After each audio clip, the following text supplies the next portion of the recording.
इस निकाय चुनाव को जो हाई प्रोफाइल बनाया है, उसका सीधा सा कारण है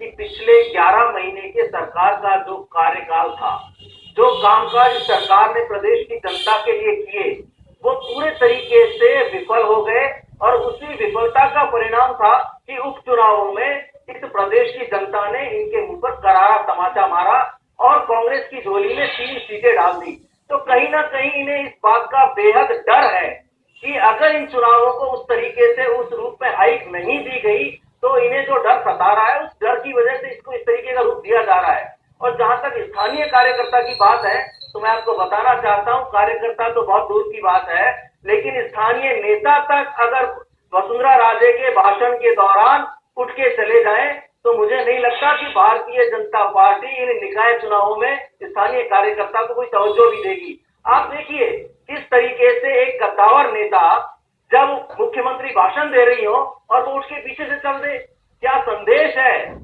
उस नेता का? भारतीय जनता पार्टी के कार्यकर्ताओं को क्या संदेश है? आप बात करते हैं कि कार्यकर्ता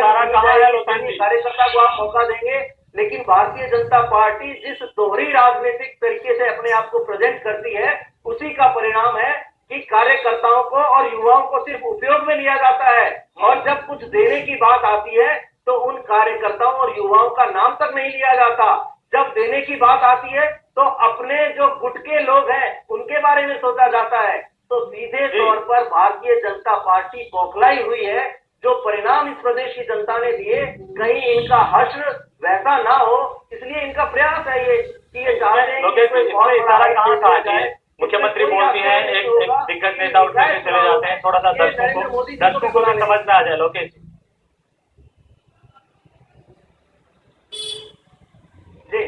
देखिए, मैं ये कहना चाहता हूँ, आपके पास जोड़ूंगा मुकेश जी, आपके पास। लोकेश जी, वो इशारा कहाँ आप कर रहे थे? ठीक, आपके पास आऊंगा मैं मुकेश जी। लोकेश जी, वो इशारा आप कहाँ कर रहे थे कि मुख्यमंत्री जब बोलती हैं एक दिग्गज नेता उठ करके चले जाते हैं? दर्शकों को भी थोड़ा समझ में आ जाए, थोड़ा खुल करके बता दीजिए। हेमंत जी, आप ही के चैनल पे मैं लगातार देख रहा हूँ, आप ही के चैनल पे मैं लगातार देख रहा हूँ कि घनश्याम तिवारी जी जो कि मुख्यमंत्री के भाषण के दौरान उठ के चल देते हैं पीछे और ये संदेश देते हैं, जिस तरीके से मेरे साथी लोग कह रहे हैं कि हम एकजुट होकर कार्यकर्ताओं की भावना के अनुरूप काम करते हैं, तो कार्यकर्ता तो बहुत दूर की बात हो गई, स्वयं नेता तक एकजुट नहीं है भारतीय जनता पार्टी के। और बागियों को मैनेज करने के लिए एक राष्ट्रीय नेता को जिम्मेदारी दी जाती है, तो इस पार्टी का समझ में नहीं आ रहा है। और ये लोग बात करते हैं कि हमें इस प्रदेश की जनता ने 163 सीटें दी, 25 सीटें दी, लेकिन हम सोचना चाहिए कि चुनावों में जो इनका हश्र हुआ घबरा के आज लोग अब आज निकाय चुनाव में आपके पास आपको मानी चाहिए इस बात के लिए कि आपने 11 महीने में प्रदेश में कौन सा काम किया है, जिस काम को लेकर आप के पास जाएंगे और जनता से वोट मांगेंगे, आपके पास दिखाने के लिए कहना चाहिए